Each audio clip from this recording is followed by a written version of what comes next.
అల్లూరి సీతారామరాజు కూడా జయంతి వర్ధంతి పండుగను జరుపుకుంటాం. అందరికీ అలాంటి అవకాశం ఉండదు.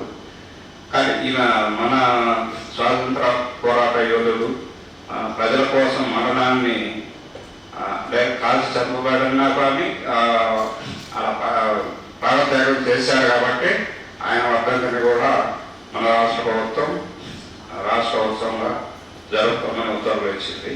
అందుకోసం మనం వర్ధంతిని జయంతిని రెండింటిని ఆ రోజుల్లో జరుపుకుంటున్నాం. మీకు 1897లో జూలై 4న జన్మించాడు.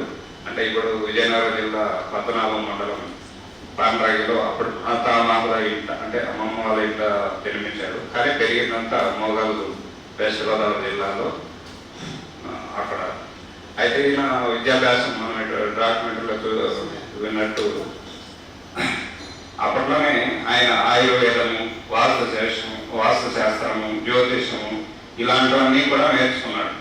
అవన్నీ తర్వాత ఆయన మన్యం వేదిక అంటే ఏజెన్సీ ఏరియాలన్నీ తన కార్యస్థానంగా చేసుకున్నాడు. అంటే అప్పట్లో గిరిజన పరిస్థితులు ఎలా ఉన్నాయంటే ఎస్పెషలీ చింతపల్లి అప్పుడున్న తహసీల్దారు సెబాస్టియన్ ఆయన దురాగతాలు, అప్పుడున్న పోడు వ్యవసాయ పద్ధతి అంటే పోడు వ్యవసాయం అంటే తెలిసే ఉంటుంది. ఇప్పుడు చెట్లు కొట్టేసి అక్కడ పంటలు పండించడం అడవి ప్రాంతంలో. అలాగే గిరిజనులంతా అక్కడ అటవీ గోత్రం సేకరించడం, నీటి అడ్డుకునే వాళ్ళు అనమాట అప్పుడు బ్రిటిష్ వాళ్ళు.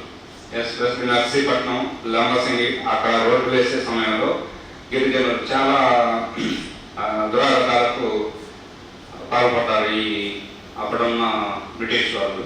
దాన్ని నిరసిస్తూ వాళ్ళందరినీ సమైక్యపరిచి వాళ్ళందరినీ ఒక యునైటెడ్ చేయడం అంటే ఇది ఈజీ కాదు.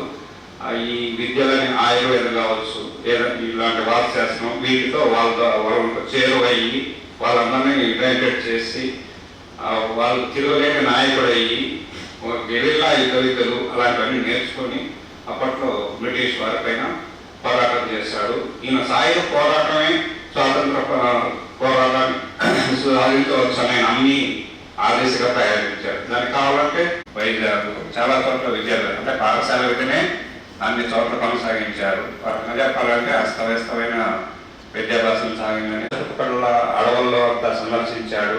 అలాగే కొంత ఎక్కువ వయసు తర్వాత మనం ఇప్పుడు